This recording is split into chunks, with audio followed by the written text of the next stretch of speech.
John से, जिसे एक लेवल 6 की बेहतरीन सिक्योरिटी वाली जेल में ले जाया जा रहा था। एक वक्त था जब जॉन देश की स्पेशल फोर्सेस में काम करता था और अब वो इस जेल में एक कैदी बनकर आया है। सभी नए कैदियों के पहुंचते ही वार्डन के होलोग्राम ने उनका स्वागत किया और कहा कि इस दुनिया को तुम्हारी कोई जरूरत नहीं है, इसीलिए तुम हमेशा के लिए इस जेल में रहोगे। फिर जॉन को वार्डन के पास भेजा गया। वार्डन ने जॉन की फाइल पढ़ी और पता चला कि जॉन ने अपने कमांडिंग ऑफिसर को मारा था। वो पहले भी 2 लेवल 5 की जेल तोड़कर भाग चुका था और डीएनए स्कैन से पता चला कि वो बहुत ही गुस्से वाला और चिड़चिड़ा है। वार्डन ने समझाया कि इस जेल में ना तो तुम किसी से मिलजुल पाओगे और ना ही कोई फोन कॉल या लेटर मिलेगा, और अगर तुमने किसी भी तरह की परेशानी खड़ी करने की कोशिश की तो बहुत दर्दनाक सजा दी जाएगी। कुछ ही देर में जॉन को पीट कर सेल में डाल दिया गया। उसके साथ वाले कैदी ने चुपके से उसे ब्रेड का एक टुकड़ा दिया। उधर वार्डन भी सिक्योरिटी कैमरा में ये सब कुछ देख चुका था। शाम को जॉन ने देखा कि एक आदमी को चिल्लाते हुए ले जाया जा रहा था। उसके सेलमेट ने बताया कि वो एब्सालोम जा रहा है, एक ऐसा टापू जहां बुरा बर्ताव करने वाले कैदियों को भेजा जाता है। जॉन का सेलमेट कुछ न कुछ बोले जा रहा था तो जॉन ने चिढ़कर उसे चुप करवा दिया। अगली सुबह जॉन उठा तो उसने देखा कि उसका सेलमेट गायब है। तब उसे एक कमरे में ले जाया गया जहां सभी कैदी ये नजारा देख रहे थे। वहां वार्डन ने कहा कि इस जेल में खाना बांटना एक अपराध है और इसके लिए सजा तो देनी पड़ेगी। जल्द ही एक लोहे का ढांचा घूमा और जॉन का सेलमेट दिखाई दिया, जिसे वार्डन ने एक बिजली के हथियार से मारा। अब जॉन से कहा गया कि इसे 10 बार इसी बिजली के हथियार से मारो। एक बार मैंने मार दिया है, 9 बारी तुम्हारी। लेकिन जॉन ने ऐसा करने से मना कर दिया। वार्डन ने धमकी दी कि अगर तुमने ऐसा नहीं किया तो इसे मार दिया जाएगा, तुम्हारी आंखों के सामने अभी गोली मारूंगा इसे। जॉन ने टेजर यानी वो बिजली का झटका देने वाला हथियार उठाया और वार्डन को अपनी कैद में लेने की कोशिश की, लेकिन गार्ड्स ने उसे घेर कर बहुत मारा।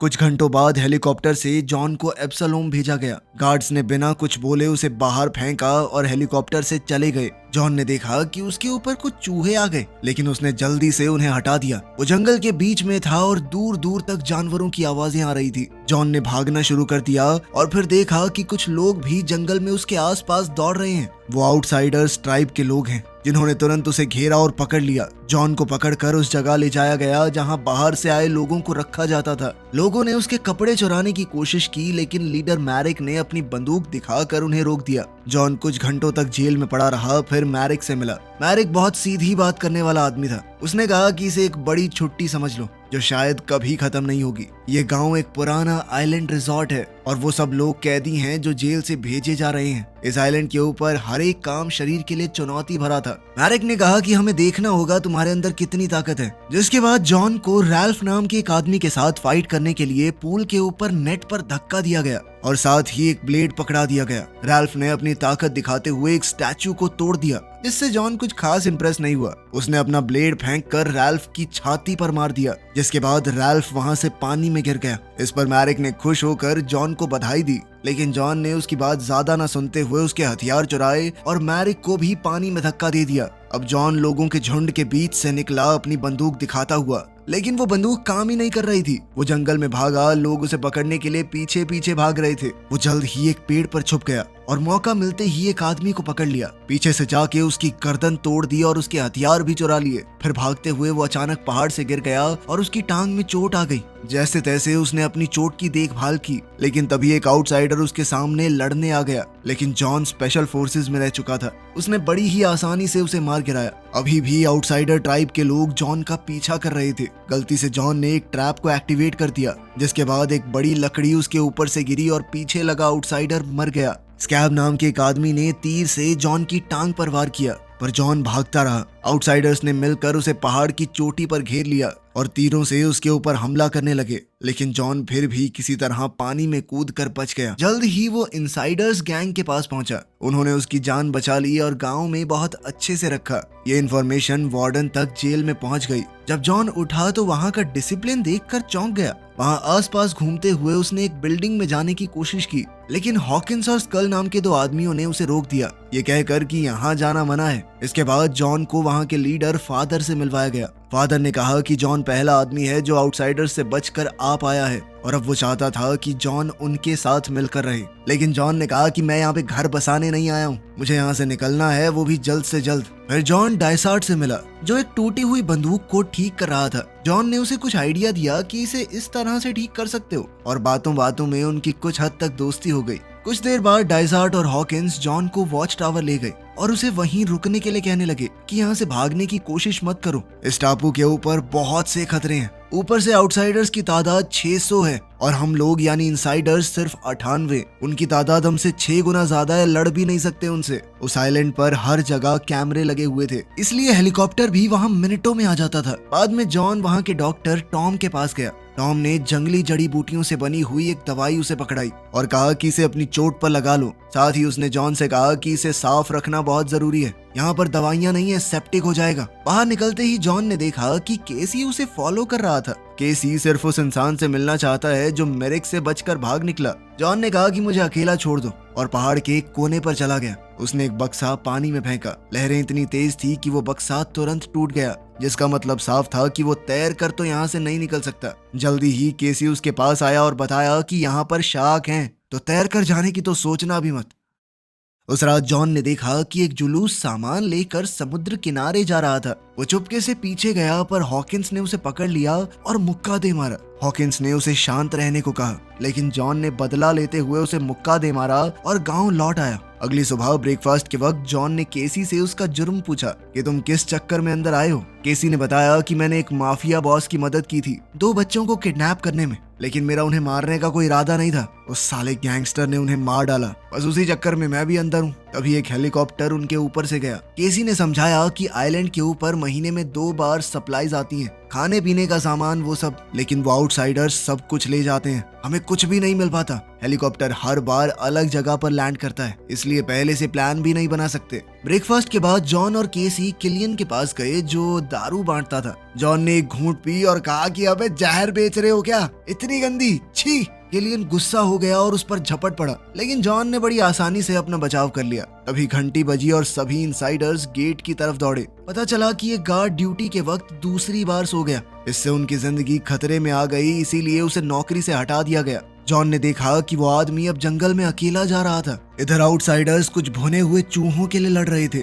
मैरिक ने उन्हें जैसे तैसे शांत किया। जब भीड़ ने सप्लाई के बारे में पूछा तो मैरिक ने कहा कि अगर वो तमीज से रहे तो कल शाम को सामान मिल जाएगा। एक आदमी मैरिक के इन नियमों से तंग आ चुका था और उसने कहा कि जॉन ने तुम्हें हरा दिया था, इसीलिए अब जॉन को लीडर होना चाहिए। मैरिक ने गुस्से में उसका सर काट डाला। फिर उसने स्कैब से कहा कि वो इनसाइडर्स के गांव पर अटैक करेंगे। क्रिसमस पर इनसाइडर्स ने एक छोटी सी पार्टी रखी और एक पेड़ को सजाया। फादर ने उन लोगों के लिए स्पीच दी जो उनके बीच नहीं रहे थे। जॉन ने याद दिलाया कि जिसे नौकरी से निकाला गया उसके लिए भी दुआ करो। जॉन अगले दिन निकलने की सोच रहा था, पर फिर फादर ने कहा कि तुम ज्यादा दूर तक जा नहीं पाओगे। उधर आउटसाइडर्स जंगल में छुपकर प्लान बना रहे थे। इनसाइडर्स को एक जासूस से पता चल गया और उन्होंने तुरंत अलार्म बजा दिया। सब लोग लड़ाई के लिए तैयार हो गए। केसी ने जॉन से भी उनके साथ लड़ने को कहा, पर शुरुआत में तो जॉन ने मना कर दिया कि ये मेरी लड़ाई नहीं है, लेकिन फिर उसे एहसास हुआ कि ये लोग फिर भी बेहतर हैं। वो आउटसाइडर्स बिना बात इनके ऊपर हमला कर रहे हैं, तो फिर उसने फैसला किया कि वो इनसाइडर्स के साथ मिलकर लड़ेगा। जेल में वार्डन को लड़ाई के बारे में पता चला तो उसने सोचा कि बढ़िया ही है, दोनों आपस में एक दूसरे को मार देंगे। ब्रिज पर कुछ गार्ड्स खड़े थे, लेकिन आउटसाइडर्स ने उन्हें पानी में खींच लिया। फिर उन्होंने जलते हुए तीरों से हमला किया। एक तीर तो एक आदमी के मुंह में घुस गया। हॉकिंस ने जल्दी से अपने आदमियों को झुकने को कहा, लेकिन तीर फिर भी गांव की बिल्डिंग्स के ऊपर लग गए और वहां आग फैल गई। कुछ लोग पानी लाने के लिए दौड़े। एक सिपाही छत से तीर निकाल रहा था, पर वो भी मारा गया। आउटसाइडर्स ने कुछ पेड़ गेट के सामने बांधे और उन्हें गिराकर गेट और टावर तोड़ दिए। अब आउटसाइडर्स गांव में घुसने में कामयाब हो गए और अब एक खतरनाक लड़ाई छिड़ गई। हर तरफ लोग मारे जा रहे थे। जॉन ने अपनी जबरदस्त लड़ने की तकनीक से एक के बाद एक दुश्मनों का सफाया करना शुरू कर दिया। केसी एक आउटसाइडर के सामने जम गया, लेकिन जॉन ने उसे बचाया और एक तीर से दुश्मन को मार दिया। फादर भी अपनी लकड़ी से लड़ रहा था और स्कल ने अपनी जबरदस्त लड़ने की तकनीक से जैसे तैसे उसे बचाया, लेकिन फिर भी एक दुश्मन फादर को चाकू मारने में कामयाब हो गया। हॉकिंस ने चाकू निकाला और स्कल को कहा कि फादर को सुरक्षित टावर में ले जाओ। तभी मैरिक और स्कैब पानी में छुपकर गांव में घुस आए और उसी टावर में छुप गए जहां स्कल फादर को ले जा रहा है। जॉन ने उन्हें देख लिया और तुरंत एक रस्सी काट कर अपने आप को टावर तक ले गया। स्कल और फादर अंदर गए, लेकिन मौका देखकर स्कैब ने स्कल को बेहोश कर दिया और फादर को उसके जख्म पर दबाव डालकर परेशान करने लगा। अब मैरिक फालतू टाइम पास करने के मूड में नहीं था। उसने जल्दी से फादर को मारने की कोशिश की, लेकिन तभी जॉन ने एक खास दरवाजा खोलकर उसे नीचे गिरा दिया। स्कल ने स्कैब को एक जलता हुआ तीर मारा। अब जॉन और मेरिक के बीच में लड़ाई शुरू हो गई और दोनों एक दूसरे को कांटे की टक्कर दे रहे थे। तभी स्कैब जलता हुआ वापस आया तो मेरिक ने उसे खिड़की से बाहर धकेल दिया, जिसके बाद वो पानी में जा गिरा। मेरिक समझ चुका था कि वो जॉन का मुकाबला नहीं कर सकता, तो वो अपनी जान बचाने के लिए वहां से भाग खड़ा हुआ और अपने आदमियों को पीछे हटने का ऑर्डर दिया, जिसके बाद आउटसाइडर्स वहां से भाग गए। कुछ देर बाद इनसाइडर्स ने सभी डेड बॉडीज को जला दिया और फादर ने उनके लिए कुछ शब्द कहे। जॉन दूर से आग देखता रहा और उसे अपनी पुरानी जिंदगी याद आ गई, जब उसने जंग में लोगों को मारा था। किलियन ने उसके पास आकर उसे एक ड्रिंक दी। उसने बताया कि फादर को अपनी बीवी के ओवरडोज के केस में जेल में डाला गया था, लेकिन इस बात का कोई सबूत नहीं था। इसीलिए वो इस टापू पर इकलौता इंसान है जो शायद सच में बेकसूर है।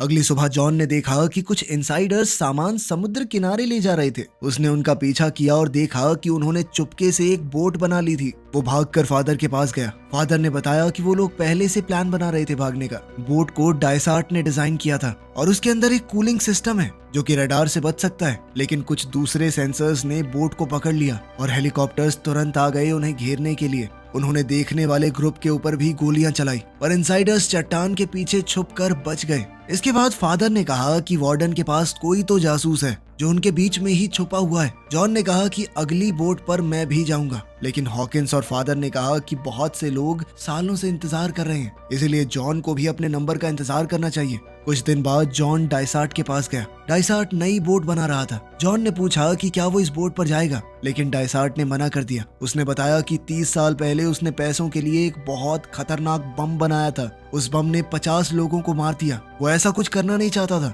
इसीलिए वो सजा के तौर पर सारी उम्र इस टापू पर ही काटेगा। जॉन ने देखा कि डायसार्ट के पास कुछ पुराने शेवी इंजन है, लेकिन उसका डिस्ट्रीब्यूटर गायब है। फिर जॉन फादर के पास गया और एक शर्त रखी। इंजन का जो हिस्सा जो मिसिंग है वो मेरिक के कैंप से ले आएगा और बदले में उसे और केसी को अगली बोट पर भेजना होगा। फादर मान गया, लेकिन एक शर्त रखी। मेरिक के लोगों को टापू के बारे में बताना होगा ताकि सभी बच सकें। बाहर निकलते ही जॉन को हॉकिंस मिला। उसने जॉन को एक मैप दिया जिसमें मेरिक के कैंप तक का एकदम सेफ रास्ता है। डायसार्ट ने उसे कुछ बम दिए। केसी भी साथ चलना चाहता था, लेकिन जॉन ने उसे धकेल कर समझाया कि वहाँ बहुत ज्यादा खतरा है। बिना बात तू बोझ ही बनेगा मेरे ऊपर। इधर मेरिक ने अपने लोगों से कहा कि उसने सभी गैंग लीडर्स को मार दिया है। उसने सबके सर जमीन पर काट फेंके और अब आपस में कोई खिंचपिच और लड़ाई नहीं चलेगी। कुछ घंटों बाद जॉन आउटसाइडर कैंप तक पहुंच गया और ये देखकर वो चौंक गया कि केसी चुपके से उसका पीछा कर रहा था। अचानक केसी ने एक जाल में पैर रख दिया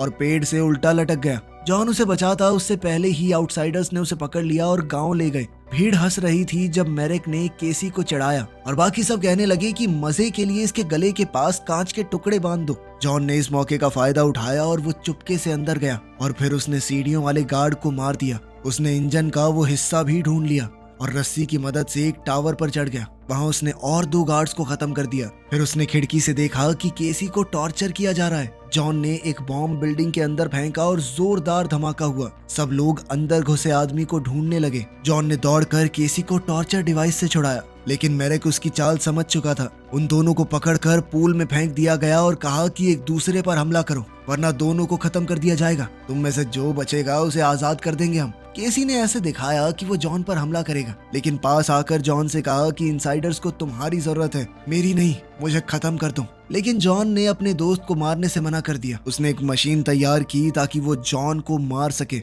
लेकिन तभी आउटसाइडर्स में मौजूद जासूस ने उसे गिरा दिया। जासूस ने जॉन को कहा कि गांव लौटकर फादर को बता देना कि मेरिक सब गैंग्स को इकट्ठा करके दूसरा अटैक करने वाला है। जॉन जल्द से जल्द गांव पहुंचा। उसने डायसार्ट को डिस्ट्रीब्यूटर दिया और कहा कि जल्दी काम करो। फिर उसने सबको होने वाले हमले के बारे में बताया। उसने देखा कि फादर बिस्तर पर बीमार पड़ा है। जॉन ने कहा कि उनके पास इतने सारे हथियार और सुरक्षा नहीं है कि वो इस लड़ाई को जीत सकें, इसीलिए इस गांव को छोड़ देना ही बेहतर होगा। हॉकिंस गुस्सा हो गया क्योंकि अब ये उनका घर बन गया था, लेकिन फादर ने उसे समझाया कि जॉन बिल्कुल ठीक बोल रहा है। उसने हॉकिंस से कहा कि जल्दी से इस जगह से भागने का प्लान बनाओ। सुबह सब लोग मिलकर पूरी जगह को खाली कर रहे थे, लेकिन फादर अभी भी बिस्तर पर था। उसने जॉन को सच बताया कि उसे एक खतरनाक बीमारी है और बिना ट्रीटमेंट के वो 1 महीने में मर जाएगा। कोई और इस बारे में नहीं जानता, बस हॉकिंस को थोड़ा शक था। फादर चाहता था कि जॉन उसकी जगह ले, पर जॉन ने मना कर दिया। वो आइलैंड पर रहना नहीं, वहां से बचकर निकलना चाहता था। इसलिए फादर ने उसे अपनी डायरी दी जिसमें पूरा सच लिखा हुआ था। उसने जॉन से कहा कि किसी ऐसे आदमी को ढूंढना जो कैदियों को बचा सके। इसके बाद जॉन डाइसार्ट के पास गया। बोट पूरी तरह तैयार थी। जब उन्होंने टेस्ट किया तो आग देखकर जॉन को फिर से अपनी पुरानी जंग याद आ गई और वो परेशान होकर चल दिए। रात को जॉन ने फादर को सच बताया कि कैसे उसके बॉस ने उसे मजबूर किया था कि वो जंग में हजारों लोगों को मारे। गवर्नमेंट ने भी ये सब कुछ दबा दिया। जब जॉन ने सच बोलने की कोशिश की तो किसी ने नहीं सुना, इसीलिए उसने जानबूझकर अपने बॉस को बदला लेने के लिए मार दिया। सुबह जॉन ने देखा कि उनके खबरी का कटा हुआ सर एक भाले पर लगा हुआ था। वार्डन कैमरा पर सब कुछ देख रहा था। आउटसाइडर्स चुपके से गांव में घुस आए, लेकिन उन्हें गांव पूरी तरह खाली मिला। वो खुश होकर अपनी जीत मनाने लगे। तब जॉन एक टावर पर देखा और उसके पास एक बड़ी बंदूक थी। उसने गोली चलाई और एक बड़ा धमाका हुआ जिसमें ज्यादातर दुश्मन मारे गए। तभी छुपे हुए इनसाइडर्स भी बाहर आ गए और अब उनकी तादाद आउटसाइडर्स के मुकाबले ज्यादा हो गई थी और वो सब लोग डर कर भाग गए। फादर अपने कमरे से बाहर आया और टावर पर लड़ाई का रिजल्ट देखने गया। मेरेक भी आ गया और उसने तुरंत स्कल को मार दिया। फिर उसने जॉन से लड़ाई शुरू कर दी। दोनों के बीच जबरदस्त मुकाबला हुआ और इस बार जॉन मेरेक पर भारी पड़ रहा था। फिर मेरेक ने जॉन को टावर के किनारे लटका दिया। जब मेरेक जॉन को मारने ही वाला था, फादर ने पीछे से उसे पकड़ लिया। मेरेक ने उल्टा फादर को छुरा मार कर खत्म कर दिया, लेकिन इतने में जॉन को ऊपर चढ़ने का मौका मिल गया। उसने मेरेक को जबरदस्त मुक्के दिए और वो टावर से नीचे गिरकर मर गया। इसके बाद जॉन ने देखा कि समुद्र के किनारे आग लगी है। वो और हॉकिंस दौड़कर बोट तक गए। वहाँ डाइसार्ट मरा हुआ पड़ा था और बोट जल रही थी। उसके हाथ में एक माला है जो टॉम की थी। दोनों समझ गए कि असली जासूस टॉम ही था। वो उसके घर में घुसे तो पता चला कि टॉम के पास एक ट्रांसमीटर था। वार्डन ने उसे जासूसी करने के बदले में आजाद करने का वादा किया था। टॉम को पता था कि हेलीकॉप्टर उसे लेने आ रहा है। जॉन ने उसे मजबूर किया कि वो लैंडिंग कोऑर्डिनेट्स को बदल दे। कुछ देर बाद टॉम एक मैदान के बीच में खड़ा था। जब हेलीकॉप्टर उतरा तो छुपे हुए इनसाइडर्स बाहर निकल आए और सभी सैनिकों को मार दिया। जॉन हेलीकॉप्टर में घुस गया और वार्डन को भागने से रोका। उसने वार्डन को डराकर चॉपर से बाहर फेंक दिया और आइलैंड पर टॉम के पास ही छोड़ दिया। जॉन ने पायलट की सीट ली और किलियन के साथ कुछ और कैदियों को भी अपने साथ हेलीकॉप्टर में उड़ा ले गया। जंगल में टॉम और वार्डन को आउटसाइडर्स ने घेर लिया और अब वो उनका ऐसा हाल करेंगे कि वो सोच भी